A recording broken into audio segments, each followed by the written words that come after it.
지난 14일 오전 7시 24분 경북 고령군의 한 사설 목장에서 기르던 암사자 사순이가 탈출했는데요. 사순이는 수색 작업을 시작한 지 30분 만인 오전 8시 34분 우리에서 20-30m 떨어진 숲풀에서 쉬고 있었습니다. 발견 당시 사순이는 별다른 저항을 하지 않았지만 당국은 맹수인 점을 고려 사살 명령을 내렸습니다. 이번 사순이 사살을 두고 당국의 관리 편의주의가 여전히 지속되고 있다는 비판이 나옵니다. 인명피해가 우려된다는 이유로 까다로운 생포 작전보다 손쉬운 사살 방식을 택한다는 것인데요. 이 같은 사건이 화제가 되자 그간 당국의 사순이 관리에 대한 논란이 커졌습니다. 야생동물을 관리하는 법령인 야생동식물보호법은 2005년 야생동물의 보호, 서식 환경 등을 정하는 동물원 수족관법은 2017년부터 시행됐습니다.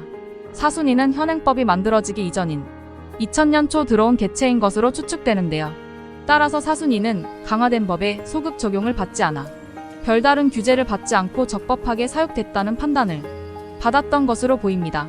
이에 일각에서는 사순이를 제대로 관리, 사육하지 못한 목장주를 비난하기도 했는데요. 하지만 목장주는 반납을 위해 환경청과 동물원 등에 문의했지만 모두 거절당했다고 주장했습니다. 이 주장이 사실이라면 결국 당국은 사육 사실을 알면서도 적법하다는 이유로 이를 방치해 둔 것이 됩니다. 이 같은 문제를 처리하기 위해 올해 12월부터 개정된 동물원 수족관법과 야생생물법이 시행되는데요. 이렇게 되면 경북 고령군과 같은 민간시설에서 야생동물을 기르는 것은 금지됩니다. 하지만 법이 시행된다 해도 열악한 동물원이나 사육시설이 당장 개선되는 것은 아닙니다. 이미 운영 중인 동물원 등에 한 해 4-5년간 유예기간이 주어집니다.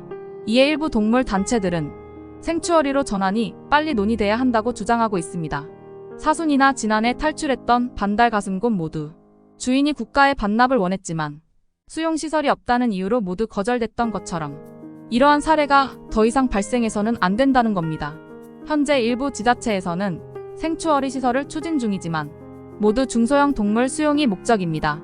무엇보다도 환경부 등 관리 당국의 전수조사 및 관리 감독이 필요해 보입니다. 또 인명피해가 가지 않는 한 최대한 생포할 수 있는 포획대원이 전문성을 높일 필요가 있겠는데요.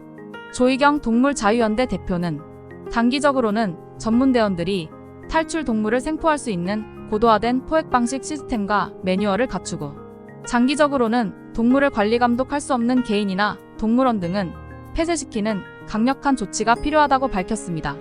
더불어 관리 사각지대를 해결하기 위해 지방자치단체와 환경부, 지역환경청의 철저한 관리 감독이 요구된다고 전문가들은 지적했는데요. 이형주 동물복지문제연구소 어웨어 대표는 지자체 차원에서 어디에서 어떤 동물을 기르고 있는지 파악하고 촘촘하게 관리해야 한다고 밝혔습니다. 토마토픽이었습니다.